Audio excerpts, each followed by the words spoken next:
l'automatisation nécessite une main-d'œuvre qualifiée et flexible. Quatrième question. Quels sont les critères de sélection des fournisseurs de la société X? Réponse. Les critères de sélection des fournisseurs, on peut citer le prix, les conditions de paiement, la qualité, les conditions de livraison, la fiabilité des approvisionnements assurés par les fournisseurs, la régularité. Question numéro 5. Quelles sont les contraintes liées à l'approvisionnement pour la société X? Les contraintes liées à l'approvisionnement, on peut citer le délai de la livraison par article et par fournisseur, les contraintes de stockage et les contraintes du transport. Et on accepte toujours toute réponse logique. Question numéro 6. Quel est le processus d'approvisionnement de la société X? غالبا كطيح بزاف هاد la question. Donc vous devez savoir qu'il y a cinq étapes. Premièrement, détermination des besoins, détermination de la demande ou bien traitement de la demande, choix des fournisseurs, réception de la commande et finalement contrôle de conformité. Septième question. Quel est l'intérêt de suivi d'une commande? On définit tout d'abord la commande est une intention, soit verbale, soit écrite, d'engager une transaction commerciale pour les produits ou services particuliers. En répondant à la question, l'intérêt de suivi d'une commande, premièrement, le respect des délais de livraison et de la qualité. Deuxièmement, il permet d'assurer la continuité et la sécurité des approvisionnements. Question numéro 8.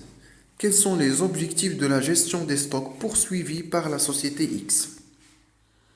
Premier objectif, ce qu'on appelle l'objectif d'exploitation, il permet de minimiser les risques en évitant la rupture du stock. Deuxième objectif, il permet de minimiser le coût de possession et de passation du stock. مزيان إلا كنت عارف هاد les deux notions. Stock minimum ou bien stock d'alerte, c'est un stock provoquant une nouvelle commande. Stock de sécurité, c'est la partie du stock total destinée à faire face aux aléas. Question numéro 9. Il vous demande généralement le calcul de la productivité de la société, l'effet à juge. La productivité physique ou bien de rendement, la productivité apparente. غالبا la productivité physique هي اللي كطيح بزاف. Donc غادي نعطيكم la formule d'abord. La productivité physique تقدر تكون par la productivité relative au facteur travail ou bien au facteur capital. بالنسبة la productivité du capital, on a deux formules où vous utilisez l'un des deux formules, donc selon les données. Alors, la productivité du travail est égale à la quantité produite divisée par le nombre de travailleurs employés, ou bien la productivité du travail, c'est la quantité produite divisée par le nombre d'heures travaillées. Productivité capitale est égale à la quantité produite divisée par le nombre de machines utilisées, ou bien le capital fixe. Productivité apparente ou bien en valeur, on va citer trois formules. Première formule, la productivité de travail est égale à la valeur ajoutée divisée par l'effectif employé. La productivité capitale, c'est la valeur ajoutée divisée par le capital fixe.